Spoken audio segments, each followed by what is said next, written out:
বাঁধ ভেঙে হু হু করে ঢুকছে নদীর জল।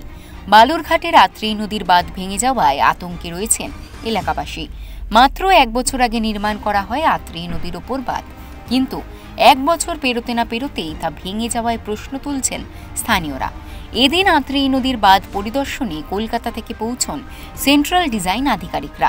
2 সদস্যের প্রতিনিধি দল জেলা সেচ দফতরের আধিকারিকদের সঙ্গে কথা বলেন। ওই নিচে থেকে আন্ডারমাইনিং হয়ে গেছে। এটা কতদিনে ঠিক করা যেতে পারে বা কবে নাগাদ দিয়ে হবে? আমাদেরকে যা আছে না, এপ্রিলের মধ্যে একদম ঠিকঠাক করে দিতে হবে। নেক্সট বর্ষা সিজনে আগেই কিন্তু এটাই কমপ্লিট করতে হবে। বাঁধের যে জায়গাটা সেটা কিন্তু অটুট আছে, মানে মূল স্ট্রাকচারে কোনো ক্ষতি হয়নি। কোনো কারণে সাইডে একটা, এটা অনেক চ্যানেলেই হতে পারে, হওয়া যে কোনো সময় হতে পারে। আমাদের সাইড দিয়ে যখন জলটা পাস করে তখন সাইড দিয়ে এটা পাস করেছে। তো আমি আমার এক্সিকিউটিভ ইঞ্জিনিয়ারের সঙ্গে যেটা করা সেটা কথা বলেছি, বাকিটা আমরা আমার হাওয়াথাকির সাথে করে যত সম্ভব তাড়াতাড়ি এটা। বাঁধের এটা কোনো ক্ষতির ব্যাপার নেই, কারণ আপনি দেখুন মূল স্ট্রাকচারটা কিন্তু অটুট আছে।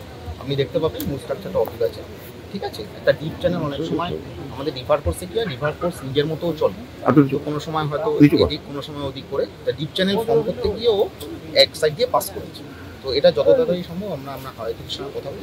বর্তমানে বালির বস্তা দিয়ে জলের গতিপথ আটকানোর চেষ্টা করা হচ্ছে। প্রায় 2 দিন কেটে গেলেও এখনো পর্যন্ত জলের গতিপথ আটকাতে না পারায় আতঙ্ক ছড়িয়েছে এলাকায়। জেলা প্রশাসনের তরফে আশ্বাস দেওয়া হয়েছে দ্রুত বাঁধ মেরামতির কাজ করা হবে।